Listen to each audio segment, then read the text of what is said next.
प्रधानमंत्री मोदी जी के नेतृत्व में वैश्विक स्तर पर भारत का सम्मान बढ़ा रही है। भारत के नौजवानों के सामने दुनिया के पास जाते हैं आज पहचान का संकट नहीं है। भारत की सीमाएं सुरक्षित है। अब दुश्मन देश भी भारत की तरफ टेढ़ी निगाहों से नहीं देख सकता। सबको मालूम है कि टेढ़ी निगाहों से जब दिखाई देखेंगे तो उनकी आंखें निकालने में भी बहुत देर नहीं लगेगी। भाइयों बहनों, एक नए भारत का दर्शन हम कर रहे हैं मोदी जी के नेतृत्व में, और केंद्र की योजनाओं को और राज्य के साथ जोड़ करके उसका लाभ मध्य प्रदेश के प्रत्येक नागरिक को मिल सके, यह कार्य श्री शिवराज सिंह चौहान जी के नेतृत्व में भारतीय जनता पार्टी ने प्रभावी ढंग से मध्य प्रदेश के अंदर करके दिखा दिया। भाइयों बहनों,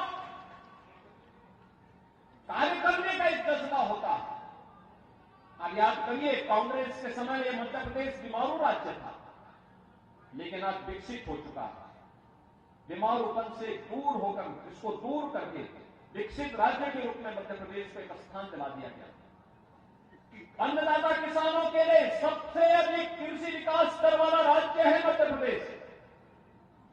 नए उद्योग लग रहे हैं, इंफ्रास्ट्रक्चर के अच्छे हाईवे बन रहे हैं, अच्छी सड़कें बन रही हैं, डैम बन रहे हैं, और यही नहीं, IIT, medical college, AIIMS, IIM जैसी संस्थाओं की एक श्रृंखला खड़ी होकर के मध्य प्रदेश के युवाओं के लिए रोजगार सृजन की भी नई संभावनाओं को आगे बढ़ाया जा रहा है।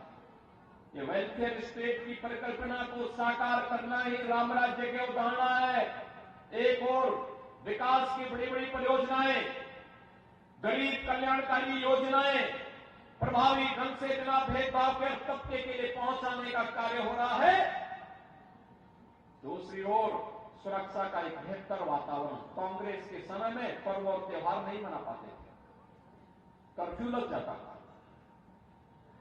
कोई होली, दीपावली कुछ भी आई, पता लगा कर्फ्यू। हमारे लिए पर्व और त्योहार उनके समय में भय और दहशत के माहौल के जैसे बन गए थे, लेकिन आज कर्फ्यू नहीं लगता है। आज तो शानदार तरीके से उत्साह के साथ अपने पर्व और त्योहारों को आयोजित करके एक दूसरे को बधाई देते हैं। उत्साह और अमन के साथ पर्व और त्योहारों में पूरा समाज एकजुट होकर के इन आयोजनों में शामिल होता है। सरकार बदलने से, अच्छे नेतृत्व आने से कितना परिवर्तन हो सकता है, ये भारतीय जनता पार्टी की डबल इंजन सरकार ने मध्य प्रदेश के अंदर करके दिखाई है।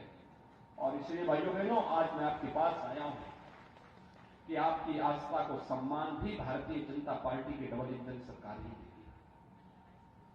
आप आइए देखिए, मोदी जी के आने के बाद काशी में काशी विश्वनाथ धाम बन रहा है, बन चुका है। पहले 5 लोग एक साथ बाबा का दर्शन करने नहीं जा पाते थे। आज भाइयों बहनों 50,000 लोग भी एकजुट होकर के चले जाए तब भी जगह की कमी नहीं होगी। ये परिवर्तन है।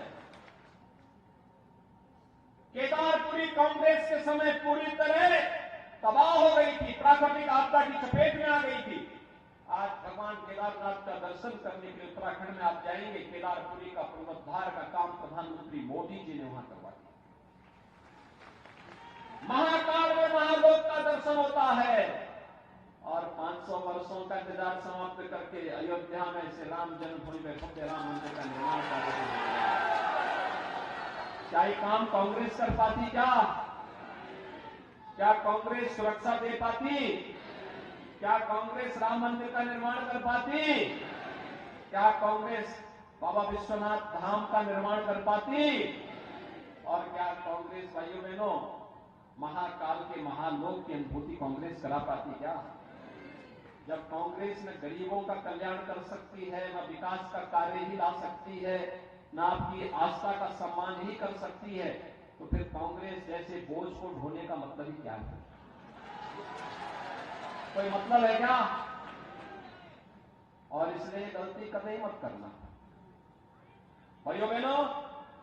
मैं आपका अभिनंदन करता हूं।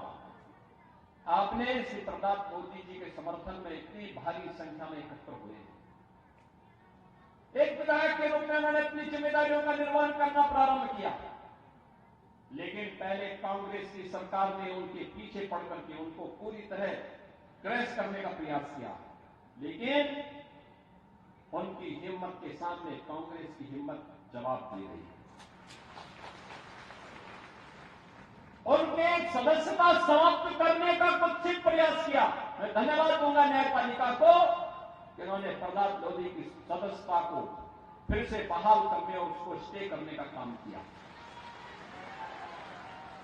कोरोना कालखंड में पहले स्वयं संक्रमित हुए, जनता जनार्दन की सेवा करते करते और फिर परिवार के कई सदस्यों को उनको खोना पड़ा। पैर एक बार नहीं, जनता की सेवा करते करते एक बार नहीं 5 बार पैर अपना गंवा चुके।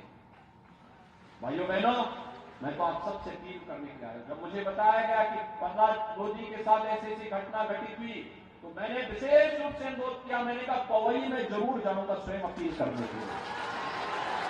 और भाइयों बहनों, आज मैं स्वयं आपसे अपील करने के लिए आया हूं। आप में से हर व्यक्ति, आज सायंकाल प्रचार बंद होगा, आप में से हर व्यक्ति को प्रहलाद मोदी बनना पड़ेगा। कमल चुनाव चिन्ह के लिए फिर से कमल खिलेगा।